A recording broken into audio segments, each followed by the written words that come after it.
Hello, good morning, good afternoon, good evening, good night, and welcome to Prog Chattery 777. Well, we've been chatting about Jethro Tull, and we're nearing the end. We've made it to 1999. This is .com. Quite an interesting album, I think. I want to make sure you don't get any glare on the screen. Yeah, you can see that album cover. Yeah, quite an interesting album, actually. You could call this the final Jethro Tull album in a lot of ways. This is the last album of entirely new material that was released under the name Jethro Tull. So that's interesting. It's a shame that this is the last official Jethro Tull album of fresh material, because I think this period in the late 90s was one of the best periods in Tull history. So to me, it's a great shame that they didn't record more of it. Obviously, last time we talked about Roots to Branches, which I think is a fantastic, fantastic album. One of the best things I ever did. That album introduces us to the new world music flavors that Tull had introduced. We get a lot of Indian melodies, a lot of Indian influences. We're also introduced to Ian Anderson, the master flautist. And .com, I think this album, I think it's a little bit overshadowed from Roots to Branches, and I don't think that's quite fair. I think this is a brilliant album. This is every bit as good as Roots to Branches. I think I may even like it a little bit more personally. Although deep down, I know that Roots to Branches is probably the better album. That one came first. But this album is fantastic, and I think it takes a lot of slack in the community. I think there's a lot of people that listen to Tull.com, and they say, oh yeah, they just kind of went back to heavy rock and whatnot, blah, blah, blah, blah, blah. And that to me is not the case at all. What they do with .com, they take what they did with Roots to Branches and, all those fresh influences and whatnot, and basically Martin Barre gets to decorate it with his electric guitar. So it's taking those heavy rock influences and applying it to what was achieved on Roots to Branches. This is by no means just a return to run-of-the-mill rock stuff. It is still listening adventure. It's still very rich in its instrumentation and in its arrangements. It's this is a really, really good album. And I fail to understand why a lot of people aren't as big a fan of it, because I think, like I said, I think I might personally like it more than Roots to Branches, just as a matter of taste. But yeah, the lineup is changed, and it's kind of funny, really. So obviously we've got Ian Anderson on flutes, guitars, and vocals. We've got Martin Barre on guitar, and this is the last time that we're going to talk about Martin Barre as a full-time member, because, like I said, this is the last officially released Jethro Tull album of completely original material. I know they did the Christmas album, but it's kind of a different thing, I think. There is original stuff on there, but there's a lot of old stuff as well. But yeah, this is the last time we get to talk about Martin Barre as a full-time member. I think that's a great shame, because I love Martin Barre's guitar playing. It's fantastic. Who else do we have on here? We also have Andrew Giddings, who is returning from the last album. He first played on Roots to Branches, but was a full-time member on Roots to Branches. Great keyboardist. We've got Dome Perry on the drums. He's been sticking around since the late 80s, and I think he's a fantastic drummer. He's my second favorite Tull drummer of the whole, slew of drummers that they had. And on bass, we have Jonathan Noyce. Noyce! Couldn't resist. And he's a fantastic bass player. And funnily enough, the lineup on this album is the longest lasting Jethro Tull lineup that ever was, and they only recorded this one album. It's such a shame. It's again, they toured for years after this, and I imagine that band just would have got tighter and tighter and tighter and tighter and better and better.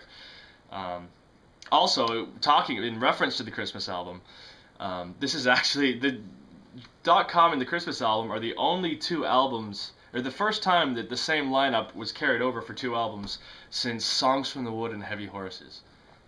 Is that not just mind-blowing to you, that every album had a different lineup, ever since Heavy Horses, and then this one and the Christmas album? But again, I'm probably not going to talk about the Christmas album unless it's really requested, so blah blah blah. We're not talking about that. We're talking about .com. So let's digest the track, shall we? Okay. It opens with Spiral. Right off the bat, we get that heavy guitar sound, but we also still get that great flute playing. I love the spirally flute line that starts it out. Really, really cool. And yeah, I think it's a great rock song. Maybe the fact that this is at the very beginning of the album and we hear that all that heavy rock riffery that a lot of people call the whole album that, which again is really not the case. I think it's a great song. It's about spiraling into wakefulness, leaving the dream world up into the real world. So there's a couple of little surreal lyrics in there, funny Disney references. The little middle section is where that's where to me you can tell that world music influence is still there, and it's nothing too much. It kind of winds itself up into this just kind of drum beat, and Anderson is just kind of whispering these little flute lines. And again, it sounds very world musicy. It's so far removed from generic hard rock, but it winds its way back into that styling as the song finishes up. So yeah, I've always been a fan of Spiral. It's good stuff. Track 2, the title track, .com.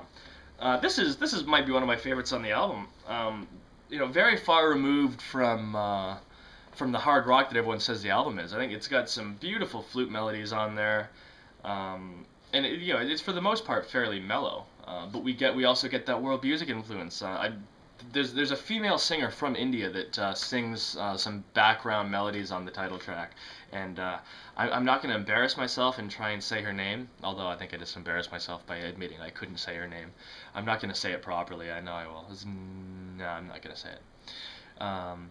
But she's fantastic, and she delivers a beautiful vocal performance that goes in the background of .com, the title track, and I think it really elevates that song, makes it really good.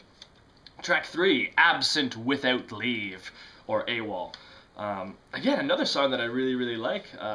Starts out with a kind of a classic Ian Anderson flute melody, although again, there's a much better dexterity to his playing now.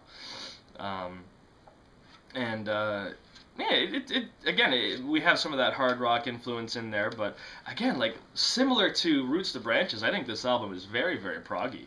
And there's some really, really cool instrumental things that go in AWOL. It's a solid track. Contender for, really, I like all the songs on this album. It's gonna be another one of those reviews where I'm just like, yep, that one's good, that one's good, that one's good. But that's how I feel about it. I think it's a great album. Track 4, Nothing at All. It's just a nice little bit of Andrew Giddings on the piano, really. It's very short, just a short little sequence of notes. It gets really dramatic at the end. I love the second half of it has this kind of big wind-up that slows its way down, and it serves as a nice intro for the next track, which is Wicked Windows, track 5. This one, again, another meditation on age. Probably a little less humorous than Wounded Old and Treacherous. Wicked Windows is kind of dark. It does have a darkness to it. The Wicked Windows, of course, are referring to eyeglasses. But there's some really, really great parts in there. I love that the section of Christmas was my favorite holiday. Oh, that's one of those things that gets you there. I think that's a great melody and quintessential Anderson stuff. Really good. I like Wicked Windows. Track 6, Hunt by Numbers. This is another one of the big, heavy, riffy songs. And I like the riffy songs, to be honest. I mean, it gives Martin Barre a chance to really, flex his muscles a little bit. And, I hope I haven't understated Martin Barre's influence in these videos. I mean, he really is the rock guy. I mean, Ian Anderson is, by all intents and purposes, Jethro Tull is always Ian Anderson's band. But, at heart, Ian Anderson's he's a folk guy. And I think Martin Barre is the rock guy. So I think Martin Barre had a lot to do with influencing the heavier sound of Tull, and the fact that, even though Tull is folk-based, it is still a rock band. It still has those riffs and whatnot. And Martin Barre was a key player in determining that. So yeah, Hunt by Numbers is a fantastic song. I really like it. I love the guitar riff. The song is about cats. It's about Ian's cats. I love some of the it's not so much wordplay, but just the way that he uses the words rhythmically. Ponding monster, monster, lethal weapon wearing claws. Really cool. And there's some fantastic drumming. There's some really cool drum fills on Hunt by Numbers where Dome Perry's really playing around with the time and shifting the time around. Great stuff. Again, another album where Dome Perry really shines. So yeah, Hunt by Numbers, good. That was a live classic around the time too. I'm going to backtrack for 2 seconds because it popped in my head and it's bugging me. I was going to say, regarding the titletrack.com, the only thing I don't like about that song might be the lyrics. It kind of dates it a little bit. It's funny. In 1999, the internet was still kind of a new thing, and everyone was like, "Oh, wow." Nowadays it's just so ingrained. I mean, now, like, look at your type. You punched my name, and you're watching me talk about the album. Anyway, I'm sorry. I digressed. I didn't really need to say that about .com. It's just bugging me that I didn't. Where were we? We just finished up Hunt by Numbers, which is a great song, heavy song. We get to track 7, another contender for favorite song of the album. And I love this because it's very forward-looking. We get Hot Mango Flush. I love this song. It's so good. Lyrically, it's very typical of later period Anderson, where he's just talking. He's talking about a scene. He's envisioned a scene in his head, or he's got a bit of memory that remembers a scene. He's overlooking a market, and the lyrics kind of illustrate one moment in time in that market. It's got a very Caribbean feel to it. Although it's not reggae. It's not like reggae music or anything like that. There's just something about the melody and the instrumentation. Probably the most mellow song on the album. Although it's not necessarily acoustical. I mean, there are some acoustic instruments on there, but it's very clean sounding. And yeah, there's some great little arrangements there. I think this is a controversial song amongst fans because it is quite quirky, but I really like it. I like his lyrics too. He's mastered his voice at this point too. His later era voice after he lost a lot of his voice. He still throws a lot of great character. I love the line in Hot Mango Flesh, doe-eyed ragamuffin. The way he says that is just, and again, the halftime, again, the point is, it's very well arranged. I like it. Track 8, it goes right to being one of the heaviest songs on the album, I think, El Nino. Really good. I love the intro. We get that great flute line, and then of course the acoustic guitar kind of snakes in there, and the verses are very mysterious and lurking and whatnot. But when it hits that chorus, that's one of my favorite Martin Barre licks. It's very heavy and very contemporary. That comes up, El Nino.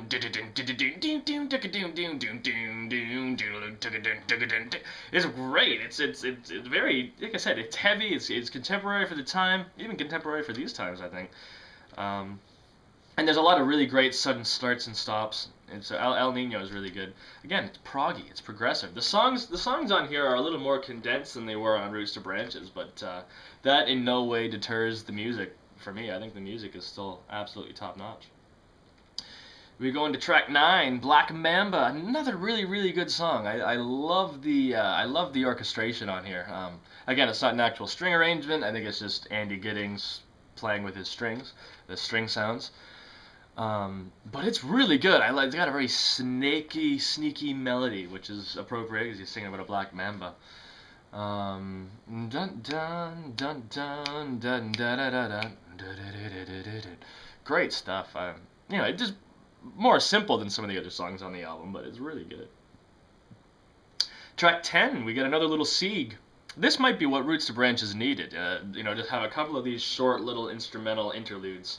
But we're not talking about that. We're talking about .com and Mango Surprise. We get a reprise of the Hot Mango Flush chorus, or the lyrics of it anyway. And it's set to this cool kind of tribal drum pattern, and we get some of those different flutes, some fresh flute timbres that he plays, which are really, really cool. And it's just like a little Sieg, it's just a little interlude of instrumental stuff that lets the album breathe, and it opens the path for the album to go along, which is really good.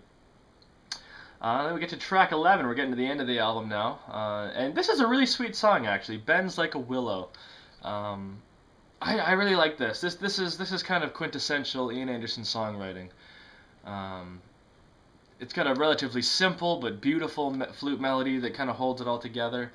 Um, it's singing. I believe it's singing about his wife, and how through all the crazy events in one's life and in one's marriage, that his wife is still able to um, a bend like a willow. He's talking about. Of course, you could put your own connotation on that. Maybe Anderson did as well. He has been known to write those witty lyrics. But it's about flexibility. I mean, and not physical flexibility, mental flexibility. Your ability to you know to roll with the direction that your spouse rolls in. And like I said, it's actually a very sweet song. I really like it. It's lovely. Again, one of the more mellow songs on the album, a little more folky. Lovely. Track 12, we got Far Alaska. This might be a highlight for me. This is a highlight of the album, I think. Song about traveling, and I was on a bit of a traveling trip, and I remember listening to a lot of this album. And Far Alaska was on my regular playlist quite a bit. I really like this song. I love the flute lines that come in. Those that main riff. The call and response between the rhythm guitar, the rhythm that Martin Barre is playing, and the flute lines that Anderson's playing is just really good.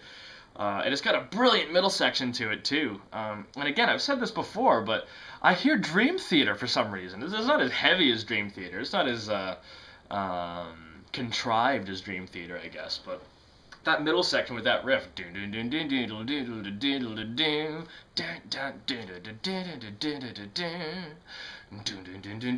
part just kind of, the way that builds up, and then it goes into a big keyboard part, really dramatic, and a really nice musical passage. Again, it reminds me of Dream Theater, but even though Dream Theater was hot on the scene by 1999, I give credit to Tull, because they were the established band. But like I said, I really love that middle section on Far Alaska, and I think overall it's one of the best on the album. Track 13, we're getting to the end now. The Dog Ear Years. Another song about aging. You get old, you start singing about that stuff, I guess. I really like The Dog Ear Years. I think it's fantastic. Again, we get some of that quintessential Ian Anderson minstrelry. I love that. Dun dun dun dun dun dun dun dun dun dun dun dun. These are the dog ear years. Should have memorized the lyrics for that. But I the section I'm talking about. I love that medieval kind of section. That is quintessential Tull to me. Very good. Then we get track 14. This is the final song on the album. A Gift of Roses. Another song that is very dear to my heart. And again, we're getting back to that folky stuff. I mean, I'll agree. A lot of this album is quite heavy. It is fully arranged, and it is a full. It's a very produced album. But that goes for Roots to Branches too. There isn't really any folky things on Roots to Branches either. So on .com, having that folky kind of a song close the album, and again, Gift of Roses is well produced. We get that kind of cool bendy note from those bendy notes from Martin Barre, which is really good. But it kind of reminds me of like a Fire at Midnight kind of a thing. It's about a weary traveler, out in the world, coming home to his lovely lady wife. I just love that chorus. Picking up tired feet, back from a cold back from a far horizon, cleaned up and brushed down, dressed to look the part, fresh from God's garden, I bring a gift of roses. I got lost. I went way too deep into that little chorus, but I love it. I think it's a great little song. And like I said, it wraps the album up quite nicely, kind of like how Fires at Midnight does for Songs from the Woods. So it ends up on a nice folky love song. And yeah, like I said, I've been raving about it. Like I said, I think Roots to Branches is probably the better of the two, but just according to my taste alone, I think I probably listen to .com more. It's very funny. I love the album cover too. We get that little bit of censorship at the back. That's quite funny, quite silly. So yeah, there you go. This is, like I said, this is the last album we're talking about that bears the name Jethro Tull. If you really want me to talk about the Christmas album, comment it, and I'll do a bit of a chat. It does feel like the Christmas album is a little bit out of sync with the rest of the stuff, but there you go.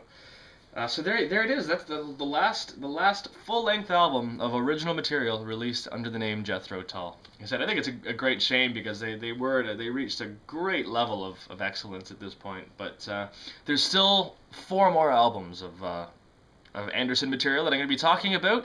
The first of which featured a bonus track. One of the bonus tracks on this was the title track for the next album I'm going to talk about, which is Ian Anderson's 3rd record. The Secret Language of Birds. I like that one too. Okay, so stay tuned for that. Thanks for watching. As ever, like, comment, subscribe, blah, blah, blah, blah, blah. We'll see you in the future. Thank you very much.